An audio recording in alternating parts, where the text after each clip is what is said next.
This week's message, Warrior, Part 3, spoken by Mark Pomeroy. If you didn't get a chance to see week 1 and 2, check it out on the channel.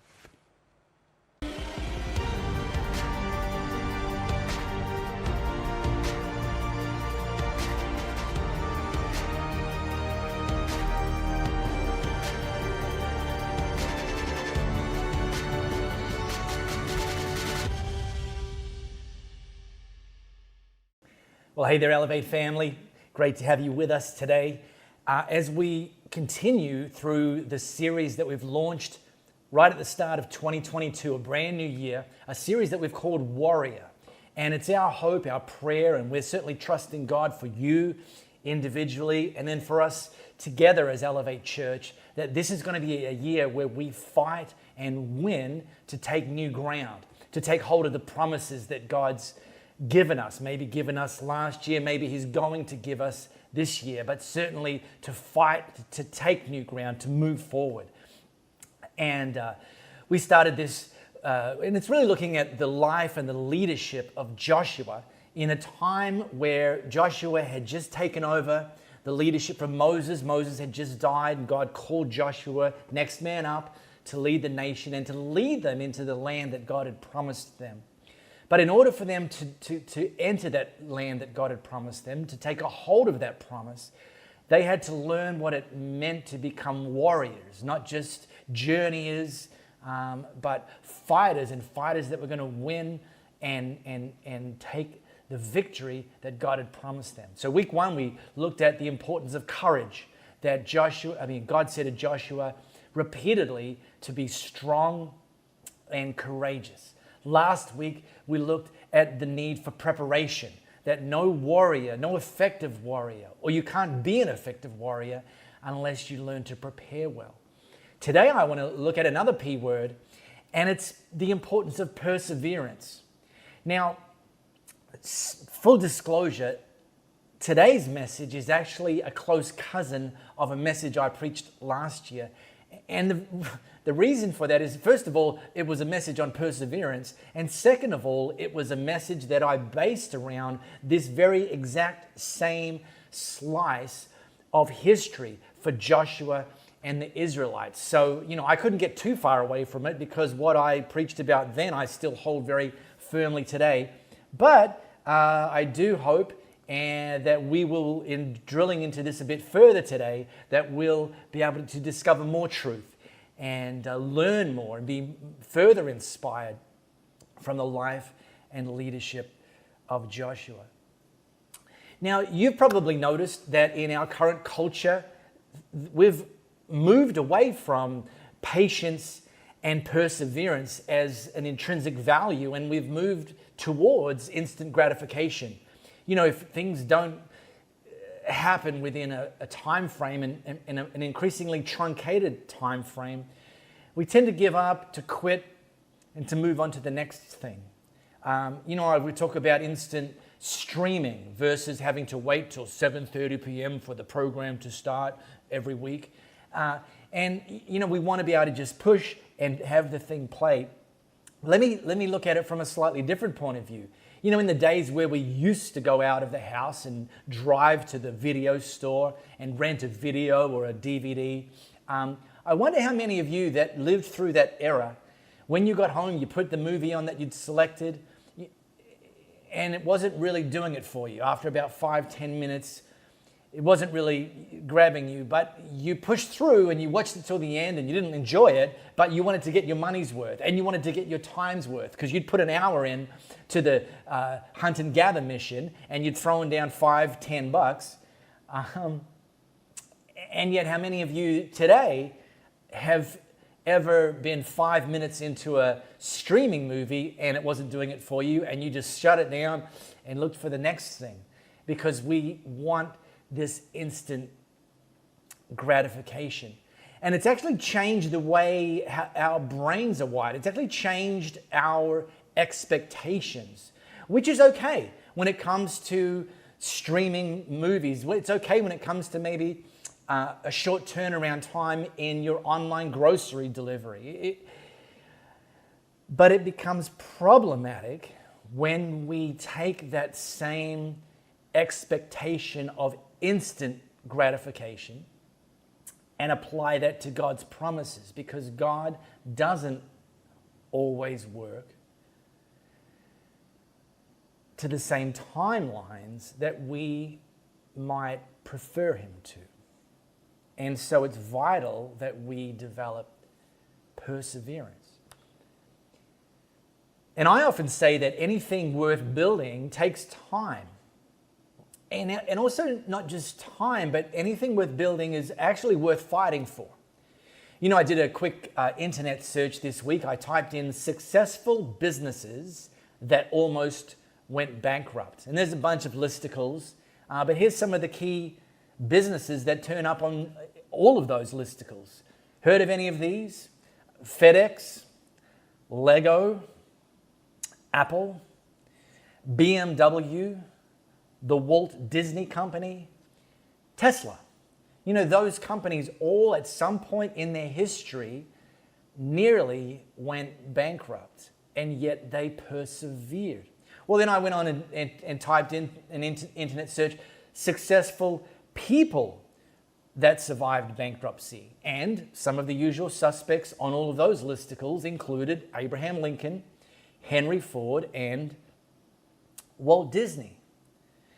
Now, there's search queries that I think are at least as important as successful businesses that survive bankruptcy, successful people that survive bankruptcy, but these searches don't necessarily turn out listicles, but they're no less important. In fact, in some cases, they're even more important. For example, successful marriages that nearly got divorced. I mean, that would be a great list because we'd like to learn something from them. Successful students that nearly failed their course. Successful Jesus followers that nearly quit but didn't and ultimately took a hold of God's promises. So I want to look today and drop us into a slice of history for Joshua and the Israelites where it would have been tempting for them to have quit super close to the promise that God had given them many, many decades prior of a land that they would inherit. So how about you get your Bible app or your Bible and pop that open to Joshua chapter 6. So Joshua is the 6th book of the Bible, and this is the 6th chapter of the 6th book. A little bit of the backstory before I drop you into, and look, if you haven't watched or listened to week 1 and week 2 of this series, I would encourage you when we're done together today, go back and watch or jump on our podcast, type in Elevate Church Perth into your pod player and get back to these, because we're really looking at a journey and a pattern and some principles along the way that God built into the people of Israel and into Joshua. I mentioned earlier that Joshua had taken over from Moses. They'd been wandering around, the Israelites had been wandering around the desert for 40 years after the Egyptians had let them go from centuries of slavery. And right now, Joshua, the newly appointed leader of the nation, was standing with the people on the edge of the Jordan River with the promised land just over the other side. The first of the many cities that God promised them was a city called Jericho. So they could pretty much see Jericho from where they were standing. After 40 years of wandering around in the desert, they now could lay eyes on Jericho. But after all this time, after 40 years in the desert, now they're standing looking at Jericho. They literally hit a wall. And I wonder if that's ever happened to you. If you've persevered and you've kept going and you've done the things, the basics, the principles, the groundwork, laid the foundation for the things that God's called you to, and you are literally inside of the promise. It's so close you can nearly touch it, but something happens and you hit a wall and you've thought to yourself, I don't actually know if I'm going to be able to get over this wall or get through this wall. I've come all this way, God, and now I've hit a wall. What should I do next? Well, here's the people of Israel looking at Jericho, and they learned that Jericho was shut up as tight as a drum because of the people of Israel. No one going in and no one coming out. Now, we understand this principle now. After 2 years of going in and out of lockdowns, we know what it's like to be in lockdown. We know what it's like for borders to be closed. We know what it's like for cities to be closed. No one going in and no one coming out. In their case, the ancient city of Jericho was the first ever walled city in history. Here's a picture of it, or an artist's impression. And I want to point out a few things about this city. First of all, you'll notice that there's a significant ditch built around it. Now, the castles in centuries later in Europe would have had moats around them. This was in the desert, so there wasn't the option of filling it with water. But it was the same idea. It was the first deterrent. It was the first thing that was designed by the people of Jericho to make it more difficult for attackers to approach the city. Then you'll see there's an outer wall. Now, the outer wall was approximately 8 meters high, or 25 feet high. That is huge. And then, if some attackers had made it across the ditch alive, had somehow figured how they're going to scale an 8-meter wall, the outer wall, they were then faced with a rampart and then an inner wall. And the inner wall was approximately 5 meters high. So, what we learn here is there's almost always a problem between the promise and taking possession of the promise. The fact that the city was on lockdown was no coincidence. In fact, the writer of this account of Joshua's life almost buried the lead when he wrote, Jericho was shut up as tight as a drum because of the people of Israel. Now, Rob brought this out last week, talking about when Joshua had sent 2 spies into the land, that the word on the street is that the people of Jericho were terrified. Not actually terrified of the people of Israel, but terrified of the God of the people of Israel. And they knew, and they'd heard what the Israelites' God had done for the people of Israel. And they knew that their armies and their deity would be absolutely no match for the God of Israel. So they went into lockdown 100% terrified.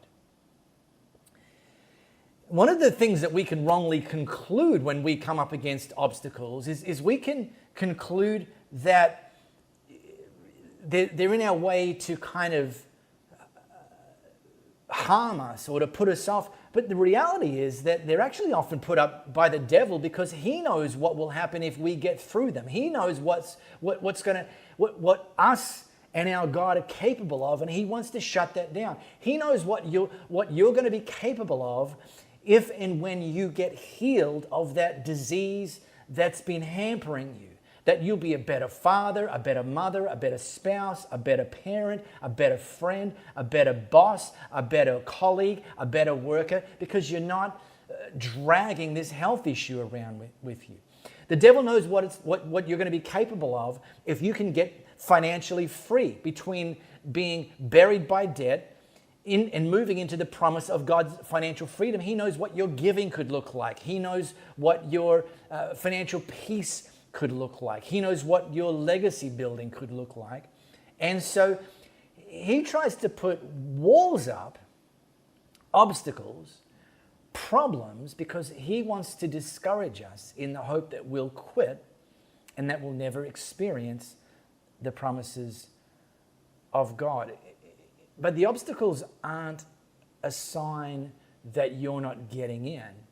They're actually often a last-ditch effort by the devil, because he realizes that if you keep trusting God and you keep moving, that he can't keep you out much longer.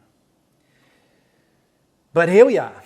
Joshua and the people of Israel, they've hit a wall. And from where they're standing, if they were to stand at the bottom of the ditch and look up to the actual city of Jericho, they're kind of looking at an obstacle that's about 15 meters high, which would have potentially seemed impossible to them, would have potentially been a reason for them to say, this is not going to work.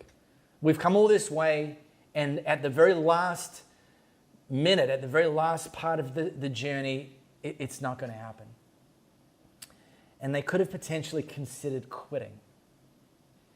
So here's a question for you going into 2022. If and when you hit an obstacle, if and when you hit a wall, if and when you hit a set of circumstances that seem impossible to you, what's your next move going to be? Is it going to be quit? Or is it going to be, God, what do you want me to do in this situation? Because I want you to know, God isn't intimidated by seemingly impossible situations. So God spoke to Joshua, look sharp now. I've already given Jericho to you, along with its kings and its elite forces. So the people are looking at this 15-meter obstacle, potentially thinking they're never going to get in. And God says in the past tense, I've already given it to you. This job's done. There's no room for negotiation. This has already happened. In my mind, now it's up to you to do what I want you to do to take possession of it. And so we have a choice when we come against these hinge moments where what we see doesn't, on the surface, line up with what God says. We either have to ask Him what to do next, or we, have the option of quitting. But understand that if and when we quit, we'll never take a hold of that promise. Now, historians tell us that there was essentially 5 ways for armies in that era to scale walls and obstacles like these. And God didn't choose any of those 5. In fact, what He asked them to do makes no sense. Here's what you're to do, God said to Joshua. March around the city, all your soldiers, circle the city once, and then repeat this for 6 days. Have 7 priests carry the ram's horn trumpets in front of the chest, and on the 7th day, march around the city 7 times. The priests blowing away on the trumpets, and then a long blast on the ram's horn. When you hear that, all the people are to shout at the top of their lungs, and the city wall will collapse at once. All the people are to enter, every man straight on in. Now here at our home, myself and Louisa, we're establishing like a bit of a mini urban farm in our backyard, and growing produce and so on. And one of the prized aspects of our urban farm is what we call the real chickens of Kensington. Now, recently we bought some new chickens, some young chickens. And so what you have to do is a process called flock integration. You can't just throw the young chickens in with the OG chickens, because the OG chickens will kind of want to keep themselves at the top of the pecking order and will almost certainly bully the little chickens, and the little chickens have no defenses. So you could literally walk out one morning and they're dead. So we've done this process of flock integration, and we kept the little chickens near the OG chickens, but with this kind of chicken wire separating the two, so they can kind of get to know each other, get used to each other, but not attack each other. What that's meant, though, for the little chickens is they've just lived in this pretty confined space, which is okay when they're tiny.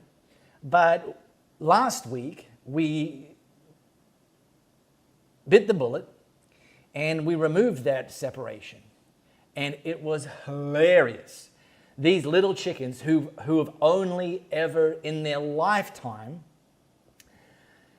been exposed to and experienced a very confined space, all of a sudden they've got this coop that's to them is wide open spaces. And so they start walking, then they understand they can start running, then they understood they can start kind of flapping and darting from here to there. And it was this whole novelty of movement that they'd never experienced before. It was just, it was fantastic to watch. Absolutely amazing. And I wonder if 40 years before this moment in the life of the Israelites, when they had been released from centuries of captivity in Egypt, I wonder initially when they started marching, whether it was like, this is exciting. We're leaving slavery. We're now walking. We've never been able to walk before. It's always been working, never walking. We're making forward progress. And it's like, this is so cool. Problem is, they've now been marching for 40 years. And the only one thing God now asks them to do is more marching. See, one of the mistakes we can make in reading through this account is we can think that the directive that God just gave Joshua is the beginning of the marching process for the Israelites. And we can read that and think, man, I could do that. I mean, come on. Because one lap of the city would take, just walking, would take about 2 hours. And that's all they had to do each day, the armies. Just one lap, 2 hours for 6 days. And you think to yourself, yeah, I could do that. But understand, it wasn't 7 days of marching that God was asking them to do. It was 7 more days of doing the thing that they've just been doing for the last 40 years. This was a call to perseverance.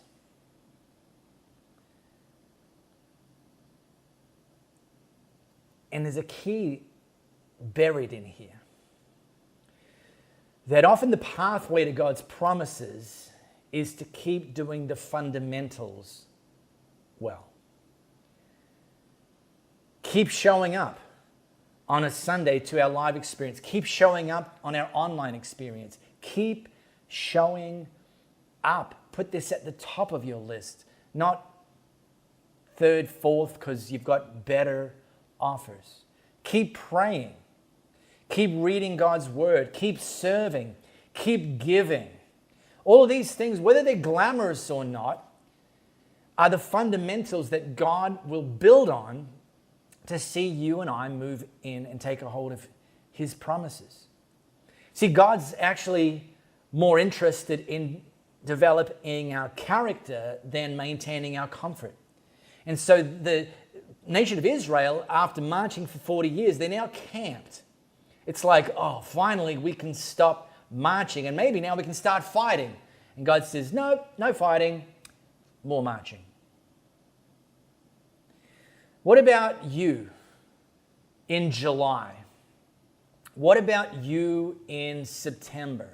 What about you in November? If you, in those second, third, fourth quarters of this year, haven't yet taken a hold of a promise, will you persevere? Will you keep marching? Will you keep doing the fundamentals? Or will you quit? Because it's not fun anymore. It's not glamorous. You didn't get the thing in the timeline that you'd expected.